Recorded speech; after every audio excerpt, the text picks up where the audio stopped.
Hello, everyone, and welcome back to Mr. Dark Spectrum. Books have always played a very important role in our everyday lives before the birth of technology and internet in various ways. It fuels imagination and inspires minds to create worlds one can only dream of. Before the introduction of books, writing on bone and wood was common in China before the 2nd century BC until paper was invented in around the 1st century AD. But there's one book that has baffled people since the day it was discovered. It is the largest and probably one of the strangest medieval manuscripts in the world, the Codex Gigas.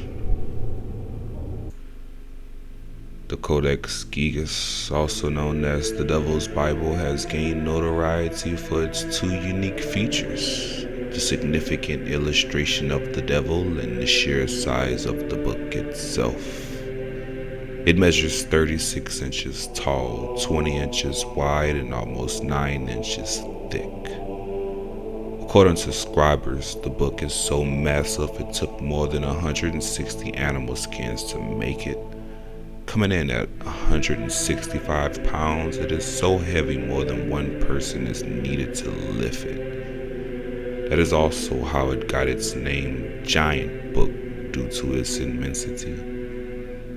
Legends of the manuscript and its origins have been a debate for decades. But what is the Codex Gigas and how did it come to be? According to the legends, the medieval manuscript was made from a pact with the devil, which is why it is mostly referred to as the Devil's Bible. The story goes it was created by a monk that is commonly referred to as Herman the Recluse, who was sentenced to death for breaking his monastic vows. In a last-ditch effort, he made a deal to create a book filled with the world's knowledge in exchange for his life. His deal was accepted, but there was a catch. The monk's freedom for death would be granted only if he could complete the monumental manuscript in a single night. The only way the monk could see himself completing his task was with the Prince of Darkness. The story goes, after selling his soul, it was able to be completed, and the monk gained his freedom. As the legend claims, this pact with the devil can explain why there is a unique illustration depicted in such a prominent way in the Codex.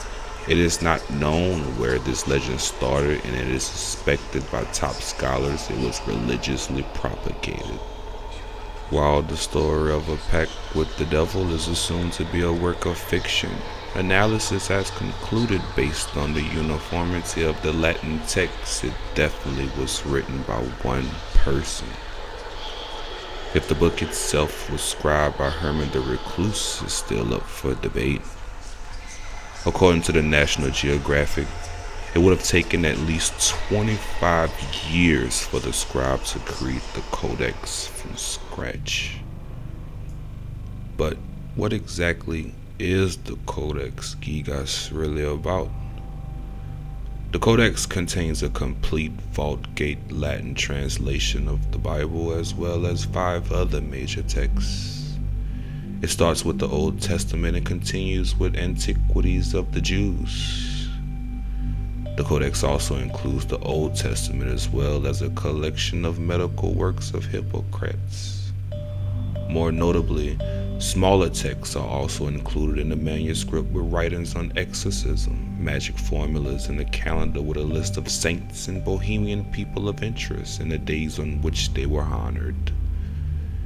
There are many illustrations found throughout the Codex Gigas. While the drawings are impressive, the most famous are the full-page drawings of the devil in the heavenly city, which happens to face each other. The devil is illustrated as a monstrous figure. He has large claws at the tips of his arms, red-tipped horns and red eyes, 2 long red tongues, and a green head. Depicted as wearing ermine loincloth nods to the Prince of Darkness, as it was mostly worn by royalty. Across from the devil sits a full-page illustration of the heavenly city. It's presented in tiers of buildings and towers behind red walls. The image is interpreted as hope and salvation in contrast with the evil nature of the devil.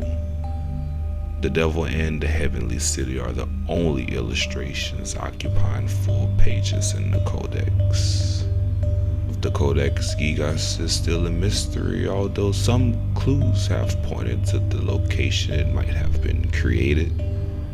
There's a note stating that the manuscript was pawned by the monks in a monastery at Sedlik in 1295. Since the monastery is associated with the early history of the codex was located in Bohemia, it is accepted that it was created in Bohemia as well. In 1594, Rudolph II asked to borrow the Devil's Bible. He promised the monks that when he finished with the book, he would return it, but he never did. The codex remained a part of his collection until the 30 Years' War in 1648. The Swedish army looted the city, and the medieval manuscript was one of the treasures that was taken. In 1877, the Codex Gigas became part of the National Library of Sweden in Stockholm, where it has remained till this day. Regardless if the legend is based, the fiction doesn't take away from the unknowns surrounding the Codex Gigas. The legendary manuscript is shrouded in mystery and likely will be for years to come. The uniformity of the Latin text and the illustrations have captivated its onlookers for centuries. But will the Codex ever give up its secrets of a long-forgotten past? Only time will tell.